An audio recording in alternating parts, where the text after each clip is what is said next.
Hello there Year 1 and Year 2 children.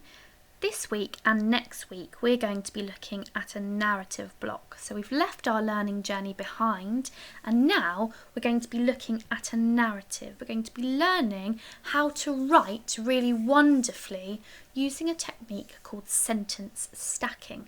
And you'll find out more about that as we go along. Today is Monday the 8th of June and it's time to get started. Okay, so this narrative unit, children, is going to be based on a short film, and the short film is called Piper, and it's about this little bird here, and I'd like you to go and watch that film on YouTube. You can find the link on Class Dojo. So pause this video and go and have a look at that film on YouTube. Watch it from beginning to end. You could even watch it a few times to get to grips with the story. So I'll see you in a moment. You can find the link here or you can copy the link from Class Dojo. Okay, so hopefully you've watched that video twice or even 3 times through so that you know what it's all about and you get to grips with the events in that video. It's quite sweet, isn't it? I like that video a lot. So here's what we're going to do today to help us to really understand the sequence of events and get to know the story really well. So children, I've got 9 pictures here and I'm going to call them plot points or things that happen in my story. Okay? Here you can see that Piper is getting really brave and going back into the sea to find a worm. Down here Piper is watching the hermit crab to see how the hermit crab searches for food. Here we've got Piper on the beach with a huge wave coming towards him. Up here we can see that Piper looks quite happy and he's in the water there. It's not the same as how he's feeling here. Feeling frightened here and really happy to be in the water there. Here I can see Piper begging for food from his mummy. Down here he's really happy back in the nest. Looks like night time because it's all dark. Here I can see Piper under the sea. The wave has whooshed over the top of him and he's under the sea. Here I can see that he's pulling this really big shell towards the other birds and showing off a little bit about how good he is at catching his prey. And here, in his eyes, I can see he looks terrified. He's hiding behind the nest. He's terrified. So these are 9 plot points or 9 events in the story, but they're all muddled up. I'd like you to pause the video here and have a chat to the person that's with you, maybe a grown-up or a brother or a sister. Which one of these happens first? So that's right, you're absolutely right. At first, Piper is calling for some food, isn't he? Because his mummy's just gone to go and get some. So here's what I'd like you to do. We're going to be making a story mountain to remember the sequence of events in the story. So have a look and see what I mean. I'd like you to get yourself a piece of paper, and on your piece of paper I'd like you to draw me a nice big story mountain. This is going to be the beginning of the story, the middle and the end. So pause the video now and just make sure your page looks like mine with a story mountain and then come back. Okay, so now you've got your story mountain, children, we're going to be putting these events on the story mountain in the right order. So first of all, we know that Piper is hungry at the beginning of the story, don't we? So here we are. I've drawn my first plot point onto my story mountain. I'm going to draw a picture of Piper and he's hungry. And I'm going to write the number 1 there because it's the first part of the story. So pause the video now and draw your own picture of the first plot point on your story mountain. Top tip, don't make it too large because we need to fit 9 pictures in here, don't we? So you might either want to draw 9 boxes so that you know where your pictures are going, or just be a bit mindful and make your pictures nice and small. So pause it there, have a go, and then come back. Okay, so I've got rid of the first plot point. Now, looking at the rest of them, which one happens after that? Have a chat with your friend, your grown-up, and then come back and see.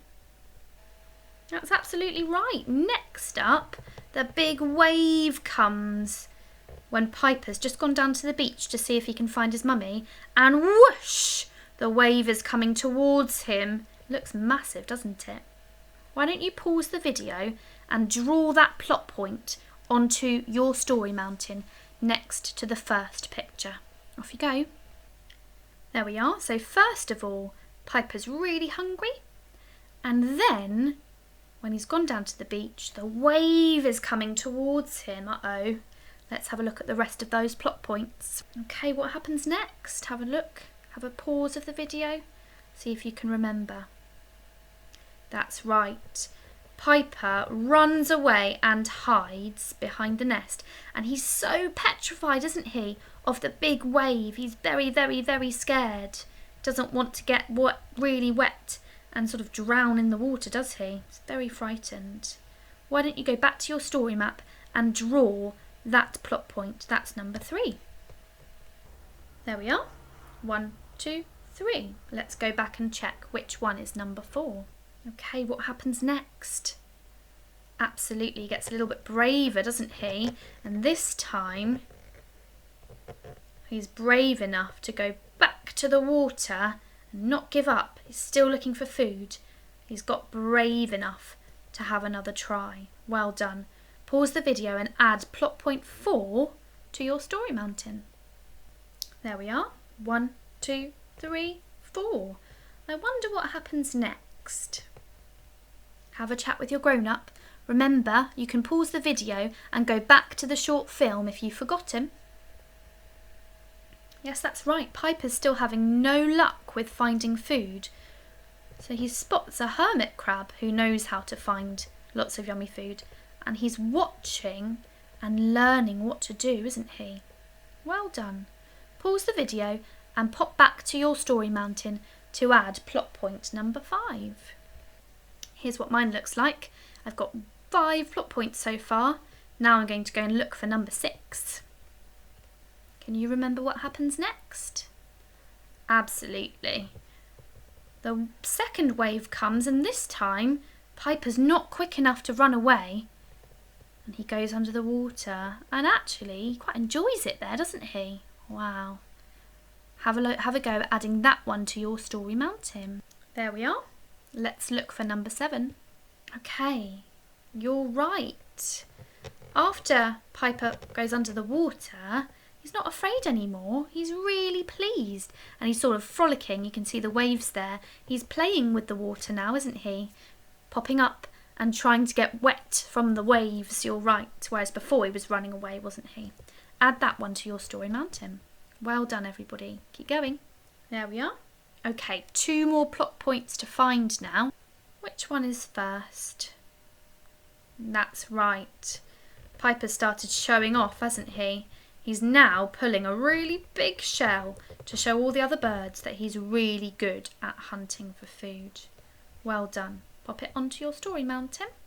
Okay, so that must mean that the last one is this one. All is well at the end of the day, and Piper is safe and sleeping back in the nest. Why don't you pop that one on your story mountain? Okay, so by now, children, you should have a lovely story mountain with 1, 2, 3, 4, 5, 6, 7, 8, 9 pictures showing each of the plot points that we talked about in the story. So we should know that story quite well now. Once you've got your story mountain, here's what I'd like you to do next. I'd like you to choose 2 or even 3 of the plot points. It doesn't matter which ones. So I'm going to choose plot point 2, where the big wave comes. Plot point 5, where he's watching the hermit crab and learning how to hunt. And plot point 7, where he's having fun in the water. Once you've chosen 2 or 3 of your favourite plot points, here's what I'd like you to do. On a separate piece of paper, I'd like you to write a sentence for each of your 3 plot points to just summarise what happens in that part of the story. So, in this part that I've chosen, I can see that Piper has a huge wave coming towards him. He wasn't expecting it, was he? So I'm going to write, a huge wave came crashing towards Piper, ! You can see, children, that I've got a capital letter, haven't I, at the start of my sentence. I've got nice finger spaces in between my words and an exclamation mark at the end. I've even got a capital letter for Piper because it's his name. The next plot point I've got is this one. That's what I've chosen. In this part of the story, Piper watches the hermit crab really carefully. So I'm going to write, Piper watched the hermit crab carefully to learn how to hunt. What do I need at the end? A full stop. So once again, I've got a capital letter for the beginning of my sentence. Finger spaces, you might want to use 2 fingers to make your finger space really large, and a full stop at the end. And my last plot point is this one here. I've chosen number 7, where Piper is really enjoying the waves and he's not afraid anymore. Piper had lost his fear of the water and was enjoying playing and enjoyed playing in the waves. Full stop. Okay, again, capital letter, finger spaces and a full stop. Okay, so I've written a sentence to summarise each of my plot points that I've chosen. Okay, that's what I'd like you to do, children. When you've done that, please take a picture of your story mountain and a picture of the sentences that you've written to summarise some of those plot points, and share those images with your class teacher on Class Dojo. It's been really lovely to speak to you again, and I'll see you tomorrow for some sentence stacking. It's very exciting. Bye.